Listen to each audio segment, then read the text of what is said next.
Hi guys, so Ian Blackford, the leader of the SNP, asked Boris Johnson a question in Parliament about extending this support of £20 per week to people who are on universal credit. So this was introduced by the Chancellor of the Exchequer to help people weather the storm of the pandemic. Many people have lost money and are not able to work. This extra £20 a week was vital for many people, and now it's going to be ended. So he's going to ask Boris Johnson if he's willing to extend it. Of course, Boris Johnson doesn't answer questions. He responds to them in his own particular way. But let's hear what he had to say. We now go up to the leader of the SNP, Ian Blackford. Thank you, Mr. Speaker. This week is Challenge Poverty Week, and I'd like to thank all organisations across Scotland and the United Kingdom helping families through the most difficult of times. Their dedication and commitment should inspire every single one of us in the fight to end poverty.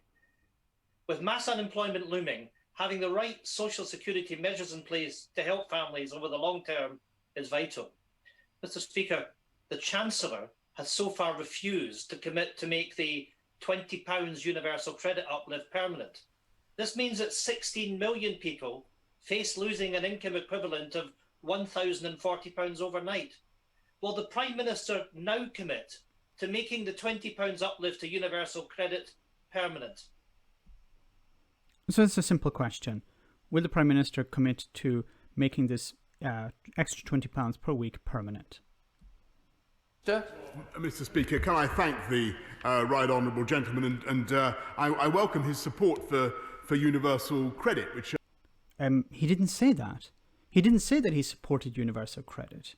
This is not about universal credit, Boris. This is about this extra support that people need, that will help them as the pandemic is still, raging.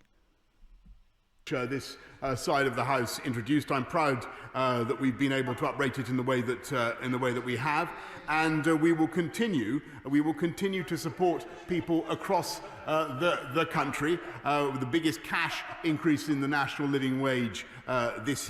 So this is no. We're not going to maintain this extra £20 a week year, and the result of universal credit so far has been that there are 200,000 fewer people in absolute poverty now than there were in 2020. I know that he wasn't perhaps a key... Yes, of course, because if you change what absolute poverty means, of course, if you raise lower the bar, then of course you're going to have fewer people in poverty.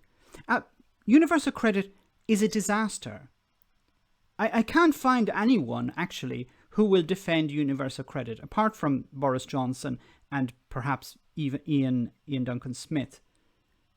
But the idea that universal credit is some sort of success, who actually believes that? Keen supporter of universal credit when it was introduced, but I welcome his support today. It's extremely frustrating because why is the Speaker of the House not challenging Boris Johnson? No, that was not the question, Boris Johnson.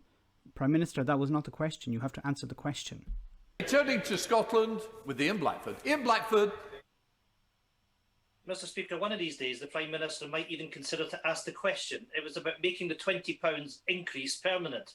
The Joseph Rowntree Foundation have painted a very clear picture for his government.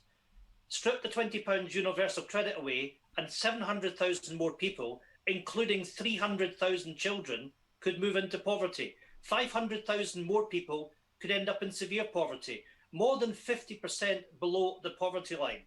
The Resolution Foundation have called the £20 uplift a living standards lifeline for millions of families during the pandemic. Challenge Poverty Week is a moment for all of us to take unified action against poverty. The Prime Minister has an opportunity here and now. Will he do the right thing? Will he answer the question? And we make the £20 uplift permanent? Mr. Speaker, I don't want to, in any way to underestimate the importance of what the Honourable Gentleman is saying. It is vital that we... You're not going to answer the question. Yes, we will, or no, we won't. You can make whatever excuses you want by saying no, we won't. But at least answer the bloody question. You have an 80-seat majority. It's not like the SNP are going to take some power away from you, Boris. You can answer the question. You can say, no, we're not going to extend it. That's it. We tackle poverty in this country, and that's why this government is so proud of what we did with the national living wage. And what I can tell him on... Then why is poverty increasing? Why has food bank usage gone up 1,000% in the last 10 years? If everything is going so well, why is poverty increasing? Why are more people, both working class people, people without jobs, middle class people, queuing up to food banks? If food banks exist, it means the government is not doing its job. Surely a social safety net like universal credit should mean that people don't need to go to food banks. But people are going to food banks. Why?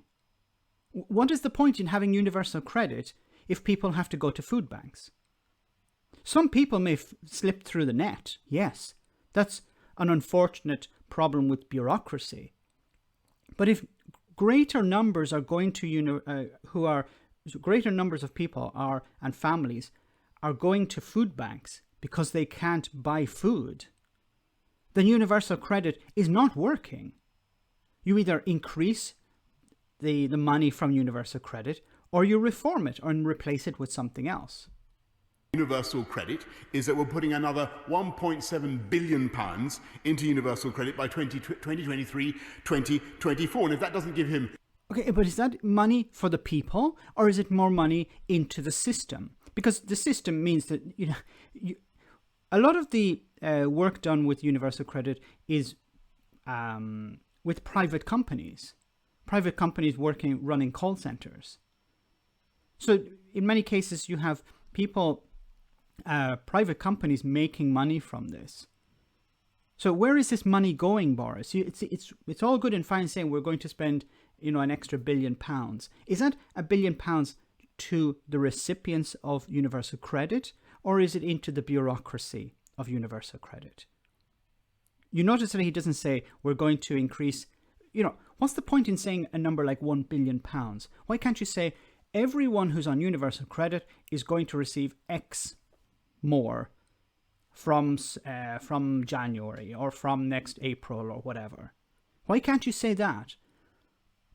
He doesn't say that because he knows that people would actually be expecting that. It's much easier just to give out some random number saying, yeah, we're going to spend an extra £1 billion on universal credit, when probably that money is going to go into bureaucracy. It's down a black hole, basically, and it will not filter down to the people who actually need it. The answer that he wants, then he can ask again next week. But we will continue. What is the point of this? This is extremely frustrating. If I was Ian Blackford, I'd be punching the screen.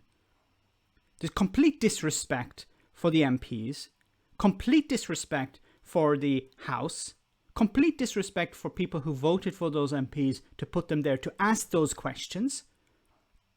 I imagine Ian Blackford and other MPs are meeting with their constituents and their constituents and saying, can you please ask this question during Prime Minister's question time, because this is a very important issue for us.